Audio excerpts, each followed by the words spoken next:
everyone, to another episode of the HR and Payroll 2.0 podcast. I'm Pete Tiliakis, and as always, I'm joined by the legendary Julie Fernandez. Welcome, Julie. Thanks so much, Pete. And I know you have been go, go, go. So have I. And so it's great to finally get a chance to get back together and time to share. Yeah, back like we never left. We've been.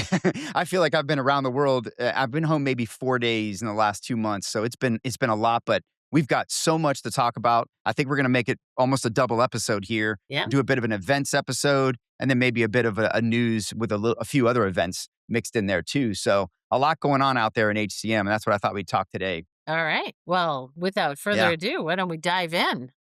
All right. I think we're doing what? What did I say before this? 5? We're going to do we got four today. Yeah. 4. All right. We got PrismHR. Had a great event. I was able to go to PrismHRLIVE.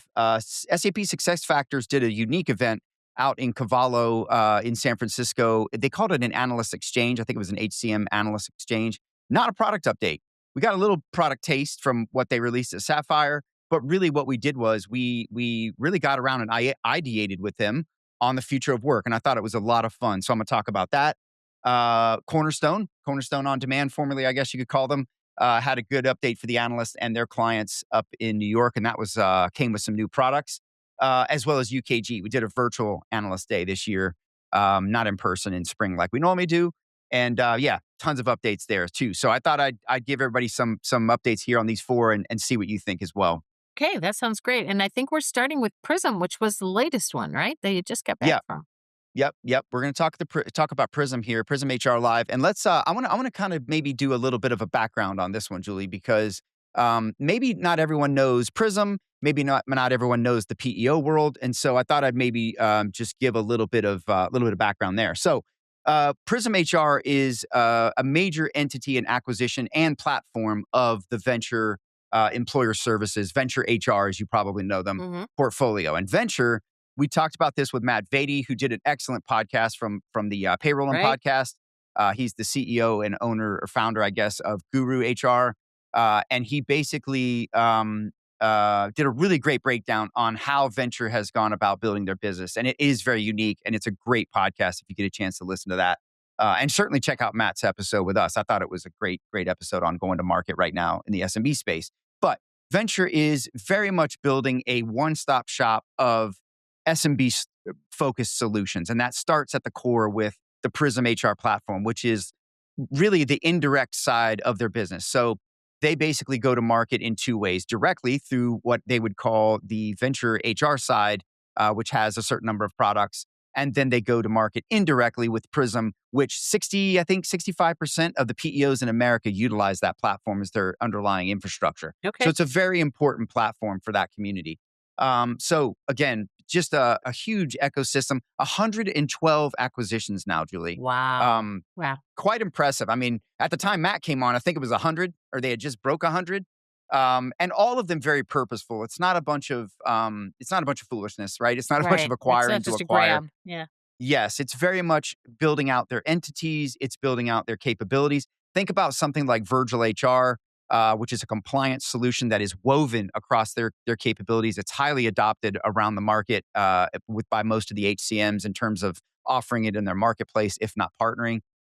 So a really nice addition there. They bought Namely. I don't know if you guys remember the SMB solution, Namely, a few years ago. So they own quite a few things. But what I think is really interesting is that capability. All of those 112 also include various different BPOs and legal entities around the world. So that's helped empower a good bit of their global offering. And that was a notable announcement there.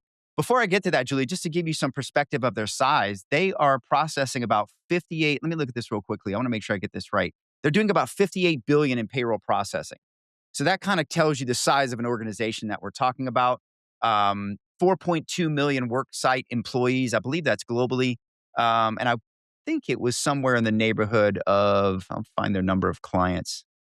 Yeah, I can't find that here, but still a massive footprint, right? There's a lot going on here. It's not, it's not small stuff. Yeah. What I think is really cool about them is, if you recall, they made 2 really great global acquisitions kind of quietly post-pandemic. So around 21, 22, they picked up Solvo Global.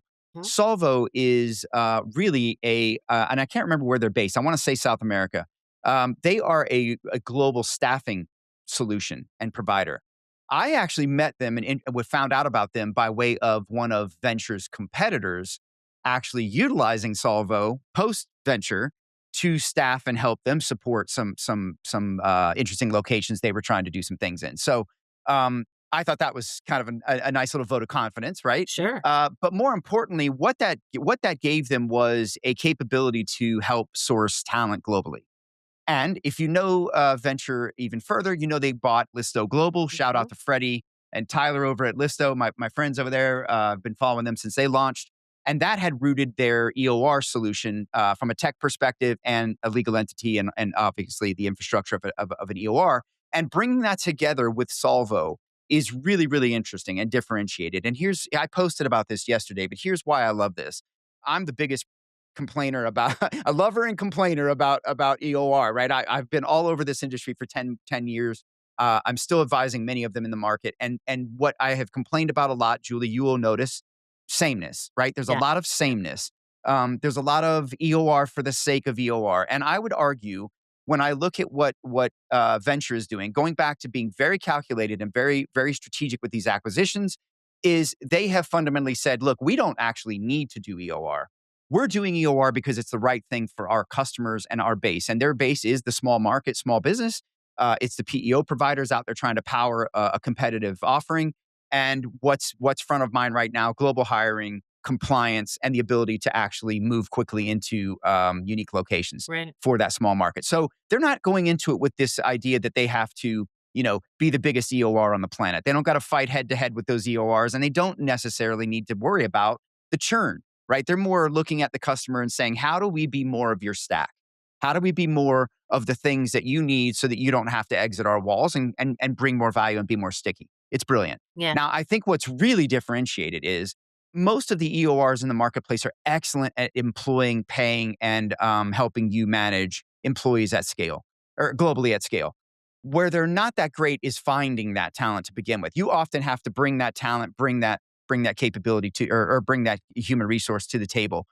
What Solvo gives Prism HR Global is what they're calling it, is branding it, is the ability to now find, pay, or excuse me, Right. employ, pay, and manage. And so that's different, right? When you think about the fact that, and there's been advancements in the market on this. Some of the EORs have turned some things on. I know Deal now has an ATS in their system, but that capability of actually finding those workers is really, really pivotal. And I think that's just a nice pairing. So again, a very differentiated solution that doesn't have to go out there and sword fight and deal with the churn problem and deal with all of that and can really just grow opportunistically with their customers. And they are.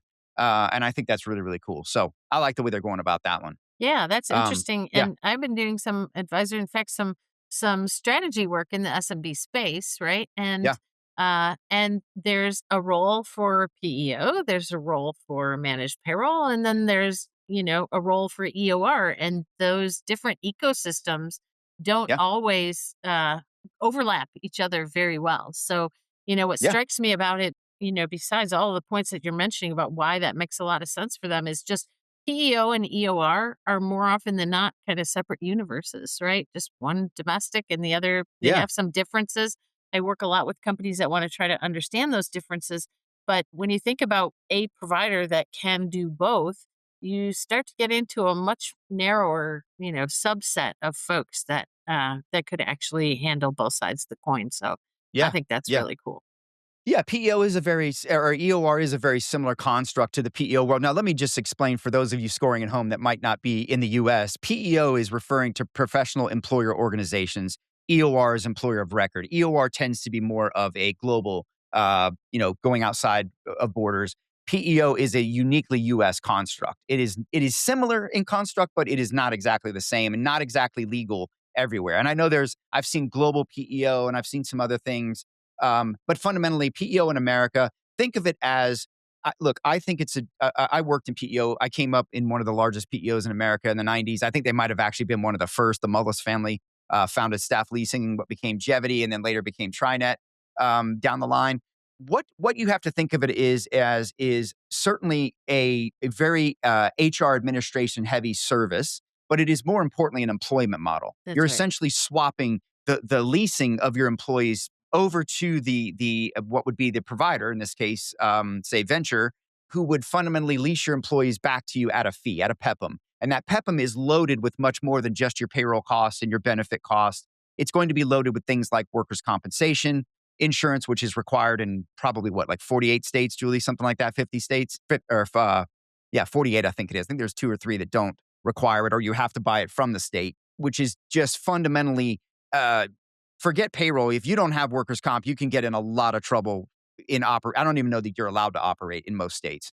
And then you think about the fact that like buying that sort of insurance or buying even benefits or 401k is hard to do when you're a little company, right? Especially when you don't know what to do from a compliance perspective. You don't know payroll, you don't know HR, you don't have a handbook, you don't know, right? It's easier to often go to an organization like a PEO and transfer all of that liability and work over to them at a fee and get all of those buying power and insurances and 401k like a big employer would have, but you're fundamentally getting it at a bundled sort of repeatable, predictable price, right? Yeah. And you're getting it through an umbrella that could conceivably buy at scale versus you buying sort of by the drink, if you will, as a small employer. Now, what the problem is with PEO often, or the complaint about PEO, is that it is expensive on paper, but you think about what all you're buying with that, it's more than just HR services. Yeah. It's an employment model. It's a transfer of liability. And a lot of organizations will ride with that through their growth and then hit an inflection point where it becomes, too expensive or just makes sense to do it in-house. But to me, it's a no-brainer when you're a young, brand new company trying to do the right thing and you don't want that misstep of blowing up your company week 1, month 1. It's a great idea to get a partner like that, and that's where the PEO model comes in. So, yeah. Yeah. And my pet peeve in the market is just differentiating those that are EORs and working as an employer of record, which is where you specifically don't have an entity in a country, Yeah. and Yep. differentiating that from just folks that are doing global payroll. And in fact, Yes. we're seeing all kinds of collapsing and blurring of lines as folks buy into some capabilities one way and the other. And the growth that you're describing from ventures actually much more aligned to the idea that EOR is EOR. We're not trying to blend it Yeah. across employees and other Yeah. I payroll mean, I think models. it's a value add, right? It's a value add for them. And look, I think you have to look at EOR as a strategic lever, right? It's the speed to market. It's the agility of moving somewhere fast.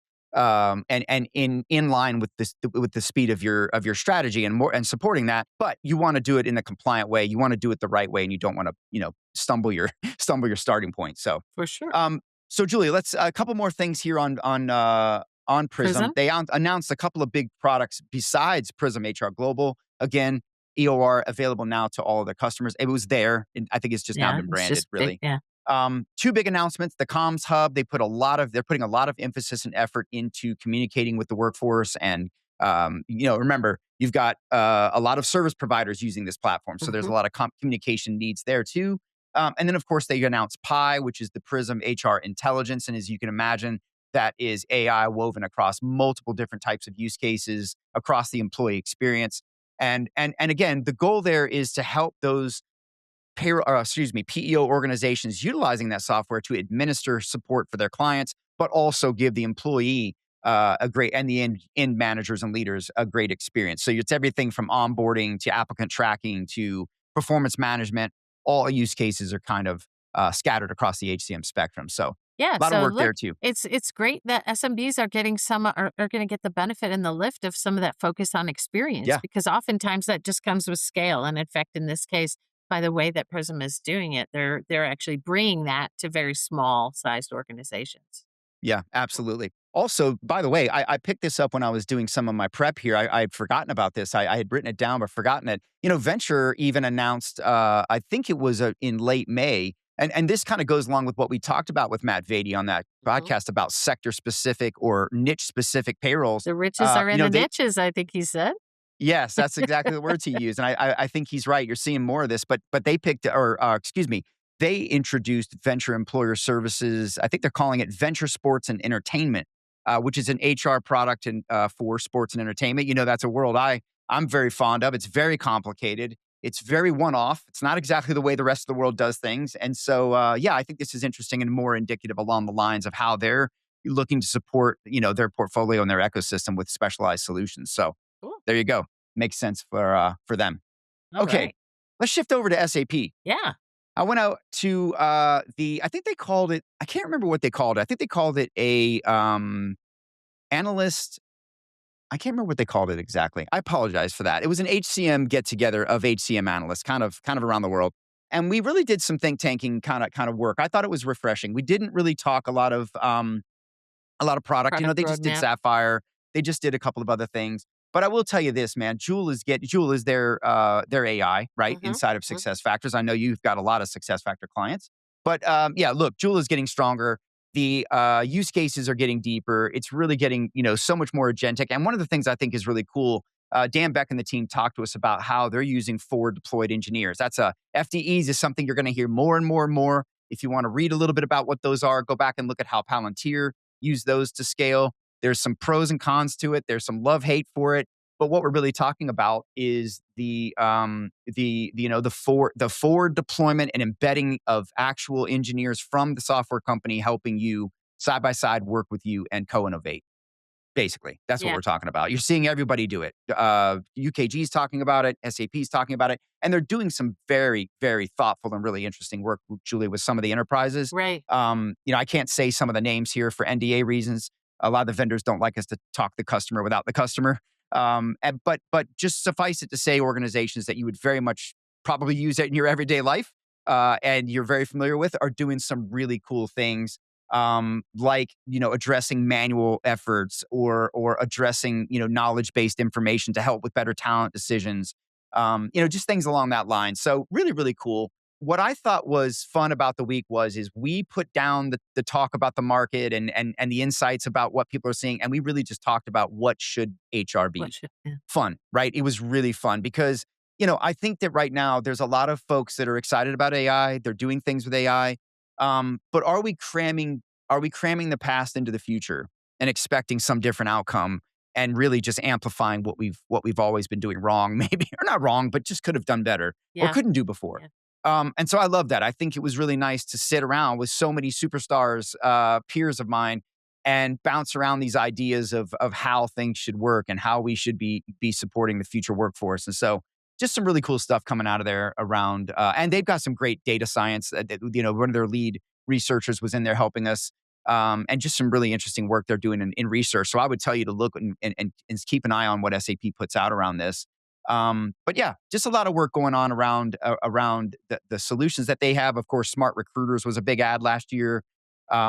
And yeah, just really Yeah. talking a lot about what the future could be at that event. So it was very refreshing. I think we're going to see a lot more of that, Pete. Just as thought leaders or providers are starting to try to figure out exactly how to best tap into and make AI useful, but beyond useful, revolutionary, right? And it's Yeah. drumming up all sorts of different perspectives. You could almost guess the perspective based on who and where they are in the ecosystem. Why they might say, "Oh, process first, then AI tech," or dive in and orchestrate versus, just embed. And so we're going to see all sorts of prognostications, I think, on what should HR be, how should AI, most help enable that. And yeah, so that will be certainly fun to watch. And they won't be the only guys that are out there trying to tell everybody how it's all coming together, right? No, no, and I mean, the HCMs have such a big responsibility, don't they? I mean, They they're do. so at the tip of the spear. I mean, I think we've talked about this on here, like how is it not going to be HR that leads the organization? It has to be. It has to be with all of this human change and human impact. I can't imagine that HR is not going to be the tip of the spear. If they're not, that's probably a problem for the organization. So yeah, it's exciting, and yeah, I think we will see more of this. So Yeah, yeah. Well, all I'm right, certainly seeing it with clients. I can tell you that. There are clients who are actually stepping back and saying, what should HR be for us? And yeah, it where should. is our value driven? And that's exactly the kind of conversation that leaders should be having. Yeah, and if you're building software right now, that's exactly what you ought to be doing, right? You don't want to build yesterday's stuff, right? I Yeah, think you've got to start, and I'm trying to challenge myself when I'm working with clients, especially young ones, right? To say, hey, don't go down this old path. Let's go down a new path. And right. thankfully, most are, right? I mean, most young, hungry, up and coming startups are trying to disrupt. That's always the name of the game. But all right, Julie, No, let's swing over to the talent world. Okay, with Cornerstone, is that where With you're taking us? Cornerstone. If you Okay. don't know Cornerstone, you probably most people do. If you're in the enterprise and you've ever taken a class, a learning class, you probably use Cornerstone on Demand. A few years ago, I mean, they've bought a bunch of things, Julie, but over the years, they did take out or merge with Saba. They're Yeah. probably their biggest competitor. So really a learning behemoth with a lot of other talent capabilities. I used to study them for HCM and did a bit of work with them on that side of their world. They've got performance management. I think they have a recruiting solution, maybe. They've got some other talent management capabilities. But what they're really, really known for is their talent science, their skills data, their skills information. And what I think they're really doing now, and there's some much, much deep analysis out there in the market. Always Josh Berson's, always all over Cornerstone. You could check that out. I would highly recommend you check out what Stacia Gar put out there. She always puts the lengthiest media topics out there. I love seeing her. We caught up out in San Francisco. But what I think you're really seeing here, and I'm gonna kind of go the five things you need to know here from Cornerstone is one, it's really not trying to be seen as just a learning platform and talent platform. Where it's really going is into workforce intelligence, right? It's really looking to help you use AI to understand your skills gaps, your learning needs, your workforce gaps, your readiness for change, which is huge right now and going to be even infinitely huger or bigger, if you will. So really kind of redefining themselves around that workforce intelligence capability. I think what they're also looking to do here is really trying to take learning to another level, right? Take it to a connected skills, sort of employee development, performance tied, holistic sort of view to help make sure that that intelligence layer is giving you the meaningful nudges and actions and sources to take you to the next to the next level. So what I think is really interesting about this, Julie, is we're talking about they've completely rebuilt their product. They've rebuilt it from the ground up, and it's foundationed now on this what they're calling a people graph and skills engine to drive these Okay. workforce insights. So the idea is that they're going to using this large base of workforce and learning data to build a real time view of people skills, roles, and readiness, leveraging that people graph and skills engine, pulling off of 45 million users' data, or over the years, I guess you could say, Right, right, right. 55,000 skills and more than a billion workforce profiles. So they've got the data there to bring this to life. And so I think you're going to see more of that. And then of course, the agentic layer of all of this Right. means that your agents obviously are going to be helping you find learning, right? Updating learning plans, maybe developing learning, improving your job architectures, skills mapping, skills needs analysis. All of these sort of things are going to become, much more capable, and you'll have that agent factory to help you build some of those things, just like most platforms are providing you. So, You know what I think? Well, not surprisingly that it should come from Cornerstone, right? But the whole idea of skills intelligence bubbled up for quite a while. And of course, Josh Bersin was, all over that and kind of leading a lot of that activity. There were a number of providers, kind of taking aim at that. And it's still out there. I feel like it never got realized by the vast majority of clients and organizations. Figure out exactly what do I do with skills intelligence, and wham, we're on to the next thing, and AI becomes a big talking piece. So I'm sure they'll be at the forefront of trying to figure out how do you merge those two things and kind of revisit the whole idea of skills intelligence as as an yeah. advantage, right? And something that you really need to understand about your workforce in order to maximize and optimize the way you're using resources. Yeah, yeah, in Yeah. real time, right? I mean, Yeah. I've talked about this just with EOR about how I've written about this, about how I think EOR is going to be very helpful for you making decisions about where do you get this talent, what talent is available, what's the risk, what's the impact, Yeah. and back upstream, right? People have to make a lot of decisions about what they have, what they need, personally and as an organizational leader. So, Yeah. yeah, And very not timely. even in roles, but that's when we started seeing the market talk about mobility, right? Internal mobility, Yeah, not global mobility or expats and that sort of thing, but just internal mobility and that hunger that new generations have for being deployed and having different experiences that might sit outside of their roles. I think that conversation is not done with, right? There's still a lot of gains to be had in some of that space. yeah, absolutely, absolutely. One of the things I thought was interesting about this is something everybody is like salivating over at every event, right? What is the pricing going to be? How is Right, your right. pricing evolving? I feel like that's the number one Oh analyst yeah. question.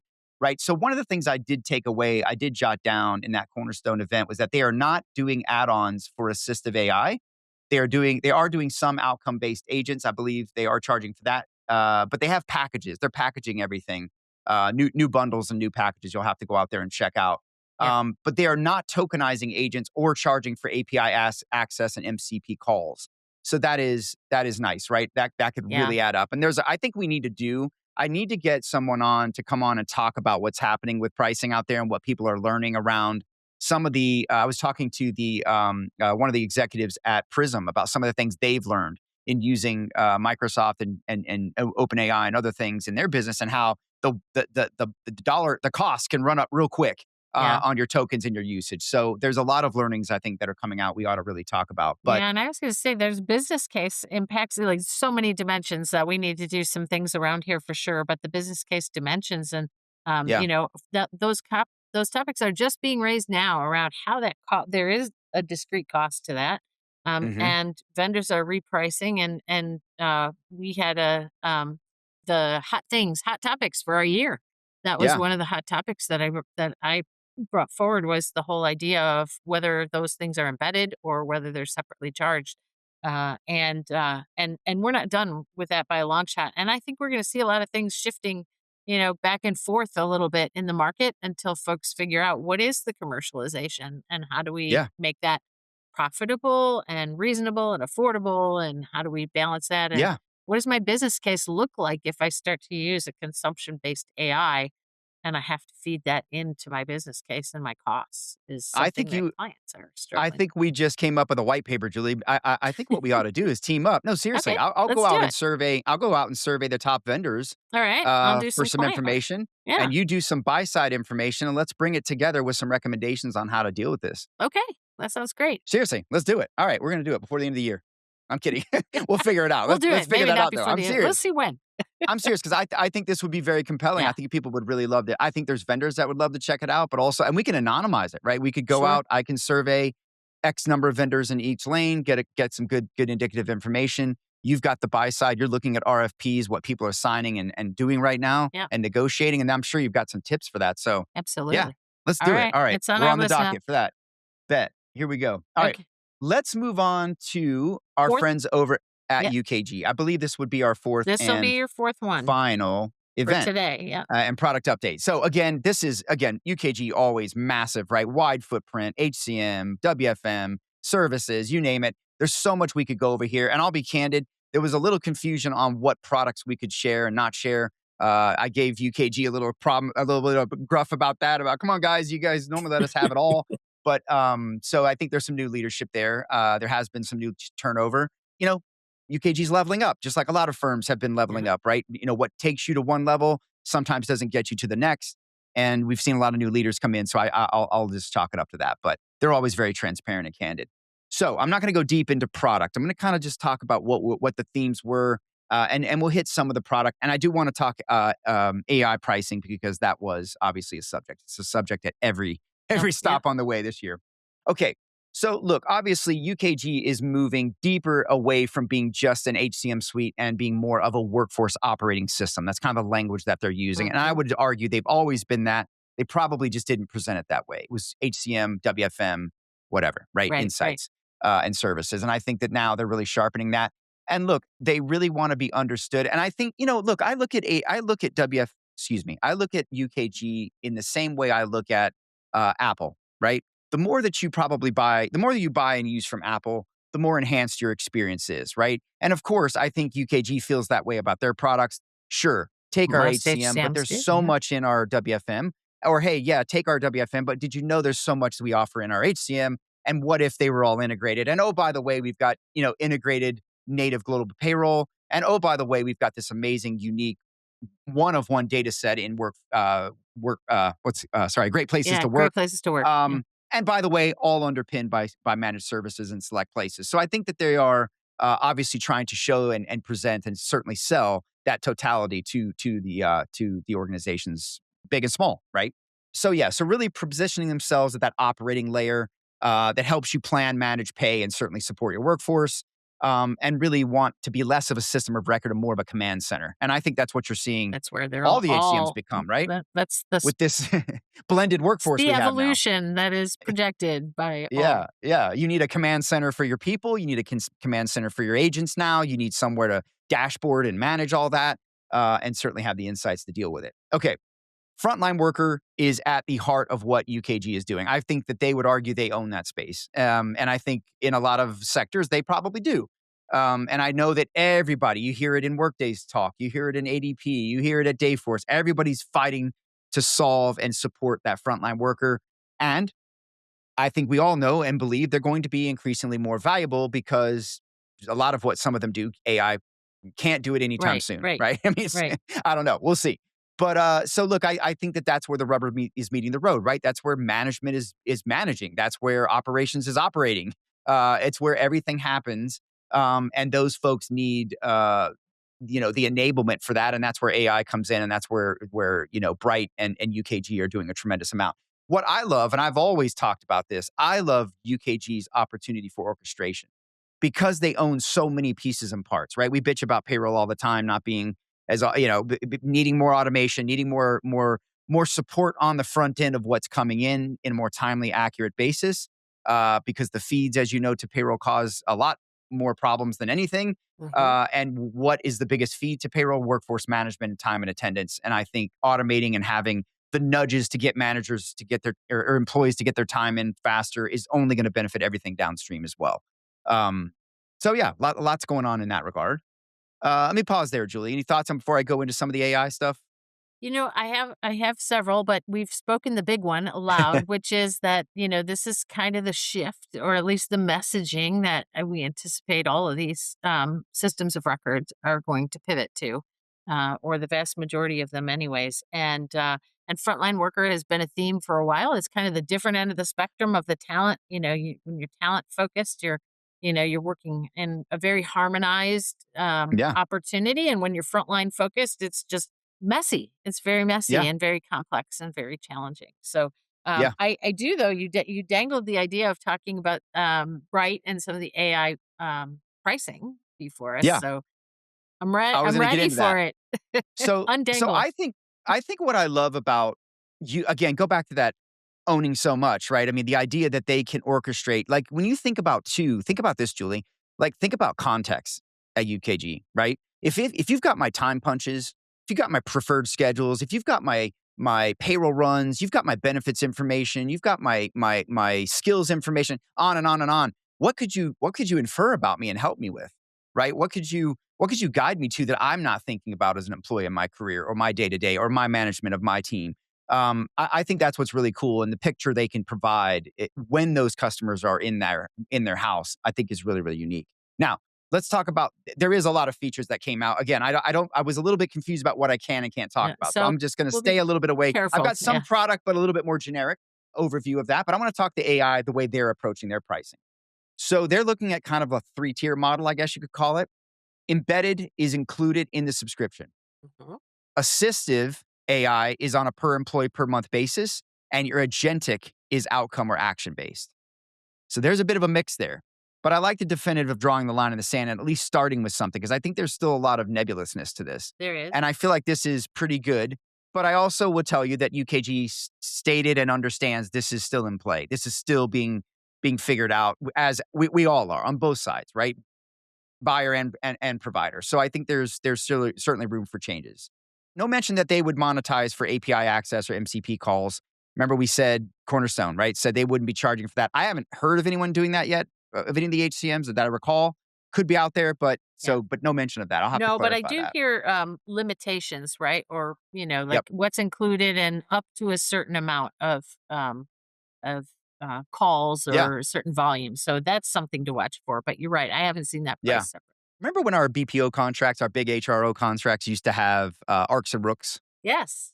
Okay. They still have them? Some do. Yes. Now, I don't remember what that stood for. It was like, Reduced resource credit and added resource credit, there you go. When you went additional above and resource credit. below the scoped volumes, there was a triggered amount. I wonder if ARCs and Rooks are going to become, or something similar, are going to become back in style, much more in style than they.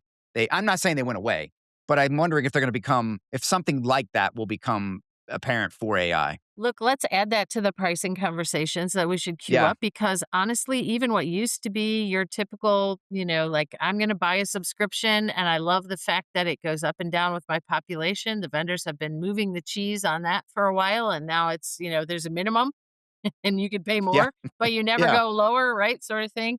And so the cheese is moving all the Yeah. time on these things. And from December 31st to January 1, there's one provider in particular that I take umbrage with who's like, well, we don't do this, like we only do it this way. And I'm thinking, since yesterday, you only Not do it this anymore. way. And, Yeah. is this cheese going to stick or is this not going to stick? So, Yeah. so Yeah. we have a lot to talk about there. And I do think I like the 3-tier model. I think the bit that everyone is going to struggle with is the outcomes based portion, Yeah. right? Whether you tinker with flex credits or what's the outcome and what's the value and does the buyer even understand or acknowledge that's a value to actually pay more for it? Yeah. That is the bit that is just going to be What's the definition incredibly. of value? That's right. It's going to be Yeah. very Yeah. interesting going Well, forward. I think you're going to have to define a hard outcome, and that's Yeah. going to be the value is there. But I mean, is that crazy to think that? Do you think Do you think we'll see something special like an Ark and Rook for these? I Well, think it's possible. that could be a way. And in fact, it's Yeah. something that has existed before. So at least it's a familiar concept, right? And Yeah. I'm To I'm super procurement. To excited. procurement. If it goes in that direction with arcs and rooks, the big lesson was your arc should equal your rook. So you should have as much downside as upside opportunity, Yeah. right? And that's usually not the way that providers imagine that fitting. So Yeah. so Yeah. Yeah. we'll I just got you. have to Well, see. I don't think the procurement teams won't get savvy and they'll Oh, figure this out. you know. I know they will. You've dealt with them. I know how it is. Okay, let's talk about two more things. Okay. One of my pet peeves with UKG, right? Especially we've talked about the ransomware thing and how some of the damage that did. There's been a little bit of a slide in maybe some of the customer experience. I've noticed that in some things, but that is coming back. And I have noticed definitely over the last few years, UKG has shown some great numbers on how that's improving. And Bob Del Ponte has done a great job, I think, of really reinventing the way that they're caring for their customers. And I think that's starting to come through in the way their customers are talking that we got to hear from. But some of the things they're doing in that regard, Julie, because I think this is important, is using AI, right? Helping Mhm. use AI in driving customer health monitoring. They're also using it they have a new thing called a value agent role. Okay. And they're also, of course, I think I talked about this maybe last year's spring update. They talked about their Emerald experience. It's a premium support tier that customers can adopt. So very, very good there. And like a lot of their peers in HCM, going with the forward deployed engineer to help customers with really complex problems. So think things like your, multi-country payroll deployments, right? Integrations across maybe HCM with benefits or finance or time, if you have other time and attendance solutions around the world or things you have to integrate, or just large scale agentic deployments. So I think this is help us help you, right? Yeah. It's. Yeah. I had said this all along. I think vendors are going to get pulled into a change management role in their professional services. Back when we started talking about scaling AI 3-4 years ago, everybody was really ramping things up. It was throttling. I thought, man, this seems like a massive opportunity where it's not going to be about deploying your platform anymore. It's going to be more about deploying AI and making sure you can actually function with it. Yeah. Um, Yeah. I think but some of that is do the also vendors want that temporal. responsibility? Right. I Yeah. think some of the FDE that we're seeing, the for the engineering bit, is you used to see the SIs. I mean, you still do. Systems integration partners have built in their own, they called them accelerators back in the day, right? Like accelerators to speed up all that one time deployment effort. But then once you've Hmm. gone live, you often, many clients are taking that on themselves. And yet there's still new things to be deployed. So to me, the idea of having some of that FDE development happen is really designed to help retain, and allow customers to and their partner ecosystems to be able to be more adept at that without having Yeah. to go back to the well, right? With the original, big one-time big effort to deploy any old thing that is coming up Yeah. next. Yeah. Yeah. Yeah. But it's going to be interesting with these FDEs. One of the knocks on FDEs is how do you scale that? Can you Yeah. scale that to everybody over time as it ramps up? We'll see. I think at least in the beginning, it makes sense for the SAPs and the UKGs and the Workdays to begin using those to help these customers again, help themselves, I right? feel like So that's the bigger they are, the harder they fall kind of a thing, right? Like you want to build yeah, something that is comprehensive, but you maybe get just as much value out of building something that takes something simple and just makes it a no-brainer, right? Yeah. Or not even a Yeah. thought. So I got Hey, two more, and then I got a couple okay. of products I want to talk here. But Okay. go ahead. Go ahead. Well, I Please. was just going to ask you on the whole customer experience improving point that you just raised. Is there some angle to that that goes with, maybe clients that have been with UKG for quite some time before they started bringing those components that work together as a workforce operating system that still feel a lot of the bumps and Yeah. and Well, humps of. I'm just saying broadly, I think UKG over the past few years, I'd say over the past 3 years has really doubled down on their customer experience from my perspective. And the numbers they've shown improving and some of the investments they've made and listening to their customers, you can hear it coming through. I don't know Yeah, the answer to your question directly, but right. but I just know that there was a little time there with that ransomware thing where people were a little bit rubbed wrong, right? I mean, Yeah, it caused a little bit of problems. The transition, they took some knocks during the transition as all of for that sure. It integration was a of two big one. massive companies coming together. But I think they've really, really doubled down on this. And I just love the way they're talking and the things that they're doing. And look, they got all the complicated stuff, right? I mean, Yeah, it's not gonna be easy. And I think that what I feel like I always hear UKG say in their tone is how they try to partner. And at least try to help customers be as successful as they can. So because there's so much unknowns, yeah. we all have them. So yeah. All right, All you right, said you couple got a more couple things more. here. Yeah. Yeah, so I would say one of the things that I feel like I would come away with from there is that you're seeing so much more of a proactive nature of what UKG is trying to do. There's so much more of a preventative, predictive, obviously guidance, but of course automation, but that prediction and that prevention, I think, is what is really, really, really, really an opportunity here. And when you think about the fact that they are tightening the synergy, I know that some people don't like that word, but the synergy between payroll, time, and HR, I always call it the blocking and tackling of HR, right? And a lot of organizations do that stuff separately, right? Separate time system, core HR might be together with payroll, but maybe not. I think the ability for them to work with those in concert, again, weaving things together and orchestrating. Think about all your handoffs as a practitioner, the better, right? And especially if you want to do more things with AI, that unification and that connected layer, that workforce layer, I think is really, really, really, really beneficial. So, Yeah. and again, remember, I still see Kronos as the 500-pound gorilla in the room when it comes to time and attendance. I think all the other HCMs are largely still catching up. Dayforce is pretty close, pretty good. But I think when you talk about that big, complicated enterprise environment, who is more deployed than UKG, Yeah, right? yeah, And and while so, workforce yeah, software is massive probably inroads. there, they're just at the beginning of their integration into the Yeah, ADP ecosystem, and I appreciate that you're mentioning this tightening because certainly, right, that has happened and moved in yeah. leaps and bounds over the year, but I feel like this is still an area with a lot of upside, and it goes Oh, to for some of sure. the things that I see and hear, Yeah, where getting that completely smoothed and ironed out and some of the humps is easiest with net new going forward. And it's a little harder to take a look back and say, okay, wait a minute, I got to smooth out something that's been working, but maybe not, the yeah, way we would like to see it work in the future. And so and that's not unique to UKG, right? That's unique to yeah, any of them that has yeah, been yeah. bringing forward more integration and more frontline worker focus for sure. Yeah. Yeah, and I think that goes both ways. The buyers have to change, right? They can't Yes. keep ramming old into new. We've been doing that for too long. It's over. We talked about that earlier. If you're doing that, you're just flushing your AI work down the drain. That's not going to get it. And they got to step up and embrace this technology is what I like to say. So, okay, let's talk about a couple products, Julie. Maybe Okay. All that's a right. good place to I'm round game. this out. We'll wrap it up. So, probably the five or so notable ones that I saw: Workforce Intelligence Hub.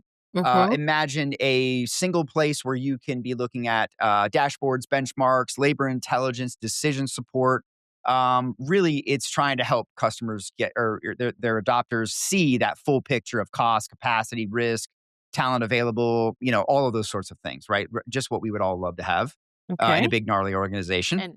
And more of a Yeah. dashboard than trying to be like a workforce planning module, right? We're talking Well, a they already have that. dashboard and They already have insights, that. right? Yeah. So I think workforce intelligence is really looking at all of that information Right. across all those capabilities. So, they have something new now called dynamic workforce operations.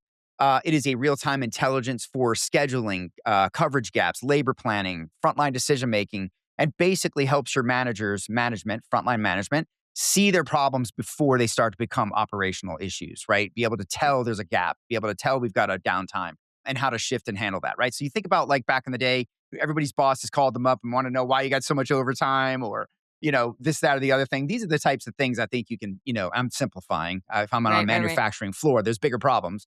But I got to make sure Sarah, who knows how to use the thing, is here to do the thing. And many other Sarahs across the space. But there's a lot of moving parts that are going on, Yeah. and I like this, right? The ability to see dynamically what's happening on the front line is great. Um, Brighton AI, obviously getting more agents, certainly around all of the use cases you would imagine in HR, payroll, time, scheduling, leaves. Leaves was one they were Yeah, I was pecking going on, to which tell I you was that's like, a I'm pain always point too. cheering in the background. Yeah, I'm such a leave hater. Learning and it's just the experience is terrible.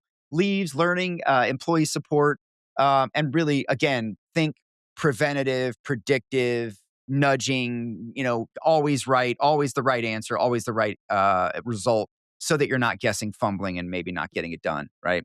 A lot of work over in global payroll. Again, I can't talk about all of it, but I think what they're really doing is providing more visibility, more control, obviously deeper compliance monitoring. A lot of work around, there's a number of I don't know if you know this or not. We've talked about it in past episodes. The managed service types and layers Hmm. or levels of managed services you can take from UKG. You can do a number of different things through there. And I do want to emphasize something that I think gets lost in the sauce sometimes is OneView is GPC integrated to Workday. So even though it is not out there, you know, shouting from the mountaintops, at Workday customers, know that it is still integrated. It was the Amidas product that was bought and brought in. That was a big Workday customer or was a Workday integrated customer before or partner before. OneView is in fact integrated with Workday. So you could still take OneView for your global payroll needs, use it for your global payroll needs, and not be a UKG HCM customer or something like that. So I don't know if everybody knows that, but they've done a lot of work with OneView integrating into the platform and giving it a lot of options and tie-ins to the rest of the platform. Yeah. So good stuff there. And then lastly, Ready. UKG Ready, man, there's always a long list of stuff going on there, but it's getting just as agentic. Obviously, it made a talent acquisition play with Mo. They bought the frontline hiring capability. So that's getting integrated nicely. Benefits is strong over there. They're doing well in the UK with that. And Canada payroll is coming, I believe, coming next for that. So Ready, getting a lot of adoption and moving on up as well. Yeah, Yeah. is some of that that's happening in Ready, is that changing kind of the market size that is targeted for Ready versus Pro? Because I I still see an awful lot of, like, wiggle room yeah. in the middle, right? I say that too. I think Ready is really it's targeted down market. We've gone over it here on the show.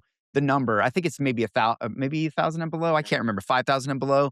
But bottom line is, and we talked about this too on the last one last year that it's getting just as strong in terms of some of its capabilities as Pro. How long before they start to bleed together? But right now, it's doing very well in that down Yeah. market, maybe the mid market, and I'd say that more complex middle market, upper market, enterprise type buyer is probably the pro audience. But Ready can play pretty well in terms of its size mark, and I think it's getting really strong with a lot of different features. Great Yeah. places to Yeah. work is in there. So much of what you have in Pro is actually available in Ready, but not maybe some of the other complexities are just not there. So Yeah, well, I would say yeah, definitely clients even in the hundreds, hundreds for sure. I see it even oh for in that sure, middle yeah. sub hundreds. But honestly, I was just gonna say I don't necessarily see it being 100% ready that ends up being brought in. So there are some features and some factors, that contribute to one versus the other that the sales team brings forward, and I think what you're saying is the gaps are closing, right? And it might become a lot more straightforward. Yeah, it's maturing. I mean, like I said, I think we talked about it the last time. I'm trying to look for the number here to give you the exact number on where Ready stops and starts. I don't see it right here, but yeah, I mean, I talked about that before. The fact that I think it's getting incredibly strong and incredibly powerful, and it's starting to just sort of um, make its own mark in terms of its capability. So, Yeah. do they blend together one day? Do they become one? Maybe, maybe they Yeah, will. I don't right? know. I It's don't hard know. to We'll say, hard see. to say. Well, I think out of all of those 5 or so, kind of product call outs that you gave, yeah, besides the last 2, the first several, you could really see the influence of Kronos legacy Kronos side of the house and really digging into some of that bench strength, right? On being Yeah. able to take the big and hairy frontline workforce management, the dashboards and all of the things that go with leaves, with all the sticky details and compliance and tracking. You could see there, and then the other couple with payroll certainly had some room for opportunity with one view and this last one on ready. So All right. cool Anything list. else to round this out, Julie? Nope, I think this was an awful lot to digest. I bet this is longer than Yeah, our typical, and it in is. fact, we both have a couple other events that might squeak their way into a news episode, which we'll be doing sooner rather than later as well. Yeah, yeah. Look for that soon. We got a big news update. Yeah, we do have some event product slash stuff in there as well that we didn't cover here. But yeah, appreciate everybody sticking and staying with us, and we'll be back soon with another one. And like always, give us a like, give us a share, give us a subscribe. It all helps. And thank you as always to GP, One Source Virtual, and Zoho for powering us ad free. And we'll be back real soon. Take care.